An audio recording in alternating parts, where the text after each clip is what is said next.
So I wanted to speak about how a common government between the Israelis and the Palestinians could be formed, how it could be created, and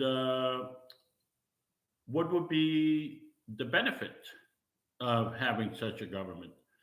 Because a lot of my friends are telling me, well, why do we need such a government? Why can't the Israeli government, because most of my friends on the Israeli side object to this. The Palestinians that I speak with don't really they understand that that their government failed. They understand that. They understand that they are not that the Palestinian government is not able to make peace. But the Israeli friends that I have um, do not see the writing on the wall. Some of my friends live in Israel in areas that were bombed. Missiles fell within a very, very short distance from where they live. And that hasn't happened since 1948. But they don't see the writing on the wall. They don't see that the they don't see the escalation of the relationship between the Palestinians and the Israelis. And they're also under the illusion that Israel will always be safe, and they accept the fact that Israel should remain a fortress and should always continue with the conflict. In other words, they don't really accept, they don't demand peace. They don't. Even those that are on the right or the left, they don't accept, they don't demand peace. There is nothing in the Israeli um, public discussion about peace. They just kind of accept the idea that the um, violence, the conflict is part of their lives. Um, so they don't demand anything from their government or their political leaders, regardless of who their political leaders are. You know, a lot of people talk about the Israeli left as if they are pro peace. The Israeli left is not pro peace. The Israeli left is in favor, is pro or pro being against the Israeli right. It's an internal um, conflict within the Israeli politics, the left versus the right. But the left does not want peace. The left never published a peace plan. Never. You would think that if someone wants peace, they would publish a peace plan. Shouldn't be a secret. You know, a war plan is a secret. You attack in the middle of the night, you go in and at night, surprise. But the peace plan is not a surprise. If you really truly want peace, you publish your peace plan. Israeli left never published their peace plan. Israeli left is accepting the fact that the Israeli so-called the Jewish democracy is excluding the Palestinians from voting, even though the Israel controls the Palestinians. So the Israeli left gives the impression that they are pro peace, but they're not. They're pro being against the Israeli right. And that, by the way, goes to many, many peace organizations. J Street, um, Jewish Voice for Peace, there is a women organization in Israel.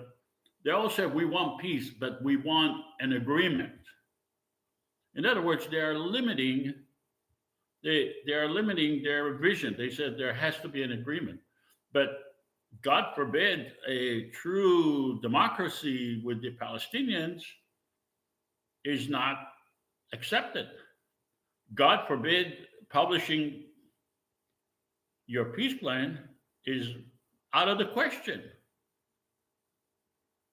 If you want peace, well, say it. Say what is your peace plan. Now, does J Street publish their peace plan? No, they don't. Now they're starting to talk about possibility of a confederation, possibly. But what is the Constitution? What is their? How is that going to be formed? How is that going to be created? They were talking previously about two state. Well, what's the borders? What would make the parties, the Israeli and the Palestinian governments, agree to that border? You can't. It's really being very hypocritical to say you want peace, but you don't say what it is.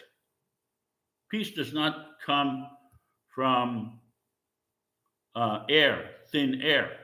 Peace has to have a plan, has to have a vision, and neither the Israeli left nor the peace organizations in Israel, including Peace Now, J Street, Women for Peace, whatever, they don't publish it.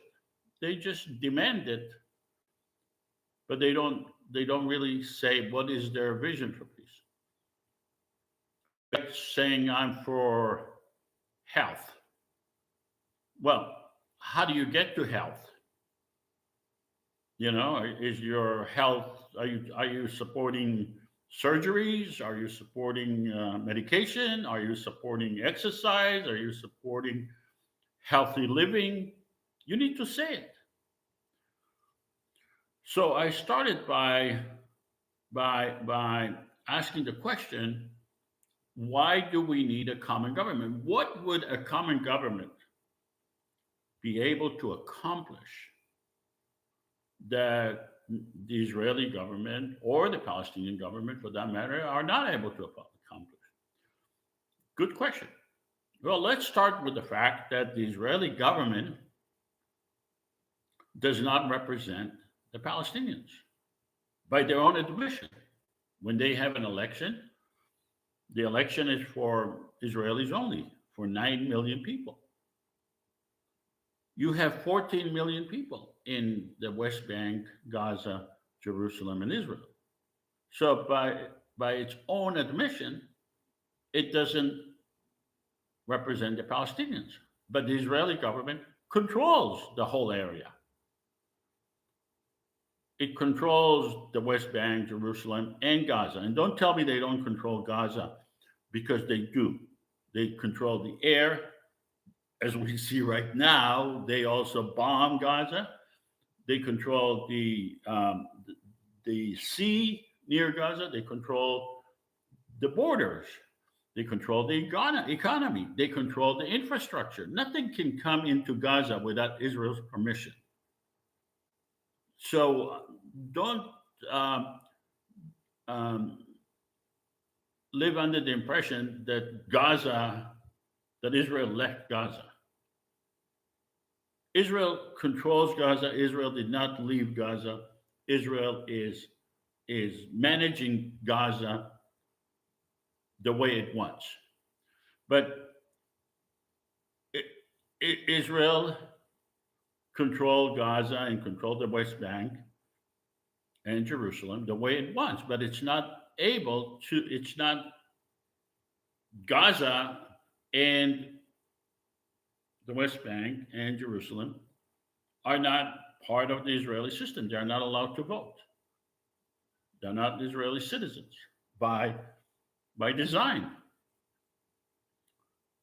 The same thing with the Palestinians. The Palestinian governments, the PA, the Palestinian authorities, and Hamas and maybe the other organization, Islamic Jihad and others, they are the governments of the Palestinians. But they claim to be wanting the whole area of Israel, West Bank, and Gaza. But there isn't a single government that controls the whole area. You know, if you think of it as a ship, the whole area as a ship, you can have two captains or three captains on the ship. One want the ship to go that direction, the other one the ship to go that direction, and the other one the ship to go that direction. No, you have to have one government.